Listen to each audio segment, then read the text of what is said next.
ಭಾಷಣ ತೋರಿಸ್ಬೇಕು ಸಹೋದರಿ ಲಕ್ಷ್ಮೀ ಹೆಬ್ಬಾಳ್ಕರ್ ಅವರೇ. ಈಗ ಯಾಕೆ ಮಾತಾಡ್ತಾ ಇಲ್ಲ? ಅದೇ ಪಾದಯಾತ್ರೆ ವಿಜಯಾನಂದ ಕಾಶ್ಯಪ್ ಅವರು ಪಾಲ್ಗೊಂಡಿದ್ರು.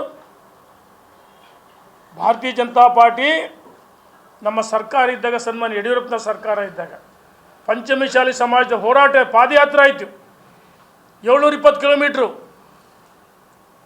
ಸಭೆಗಳಾದವು. ಅದ್ರ ಹತ್ತಿಕ್ಕಂತ ಪ್ರಯತ್ನ ಮಾಡಿದ್ರೆ ಅಲ್ಲಿ ಫ್ರೀಡಮ್ ಪಾರ್ಕಲ್ಲಿ ಶ್ರೀಗಳು ಧರಣಿ ಕೂತಿದ್ರು. ನಮ್ಮ ಸಚಿವರುಗಳು ನಾವು ಹೋಗಿ ಅರುಣ್ ಕುಮಾರ್ ನಾವೆಲ್ಲ ಇದ್ವಿ. ಅವರ ಮನವೊಲಿಸಿ, ಶ್ರೀಗಳ ಮನವೊಲಿಸಿ ಧರಣಿಯನ್ನು ವಾಪಸ್ ಪಡಿಸಿದ್ವಿ ನಾವು. ಮತ್ತು ಆಲಮತ ಸ್ವಾಮೀಜಿಗಳು, ಕನಕಪೀಠದ ಗುರುಗಳು ಆ ಸಮಾಜಕ್ಕೆ ಎಸ್ ಟಿ ಮೀಸಲಾತಿ ಕೊಡಬೇಕಂತೇಳಿ ಶ್ರೀಗಳು ಸಹ ಪಾದಯಾತ್ರೆ ಮಾಡಿದರು. ಅಲ್ಲಿ ಸಹ ಸಭೆ ಆಯಿತು. ಆ ಹೋರಾಟವನ್ನು ಹತ್ತಿಕ್ಕಂಥ ಪ್ರಯತ್ನವನ್ನು ನಾವು ಮಾಡಿದ್ವಿ, ಮಾಡಲಿಲ್ವಾ? ಅಂದು ಸಿದ್ದರಾಮಯ್ಯನವರು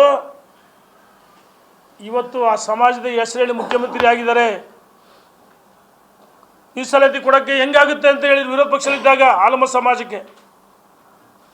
ಆದರೆ ನಮ್ಮ ಸರ್ಕಾರ ಗೌರವಿಸ್ತು ಸ್ವಾಮೀಜಿಗಳ ಪಾದಯಾತ್ರೆ ಕಾರ್ಯಕ್ರಮಕ್ಕೆ. ನಮ್ಮನ್ನು ಸಚಿವರನ್ನು ಕಳಿಸ್ಕೊಟ್ರು ಯಡಿಯೂರಪ್ಪನವರು. ಇದ್ರ ಜೊತೆಗೆ ವಾಲ್ಮೀಕಿ ಸಮಾಜಕ್ಕೆ ಏನು ಕೇಂದ್ರ ಸರ್ಕಾರ 7% ಕೊಟ್ಟಿತ್ತು, ಶಿಕ್ಷಣ ಉದ್ಯೋಗಕ್ಕೋಸ್ಕರ ಅವರು 7% ಕೇಳಿದ್ರು. 4% 7% ನಮ್ಮ ಸರ್ಕಾರ, ನಮ್ಮ ಮುಖ್ಯಮಂತ್ರಿಗಳು ಇಚ್ಛಾಶಕ್ತಿಯನ್ನು ತೋರಿಸಲಿಲ್ವ? ವಾಲ್ಮೀಕಿ ಸಮಾಜ ಹೋರಾಟವನ್ನು ಹತ್ತಿಕ್ಕಿಲ್ಲ. ಯಾವುದೇ ಸಮಾಜಗಳಿಗೆ ಹೋರಾಟವನ್ನು ಹತ್ತಿಕ್ಕಿಲ್ಲ.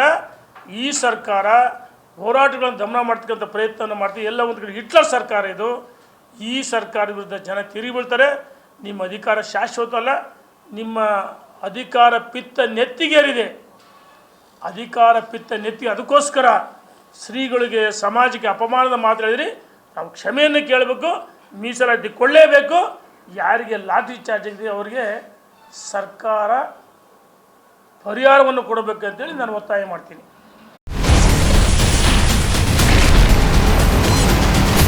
Ashwavega English News. Coming soon. Your channel, your voice, your trust.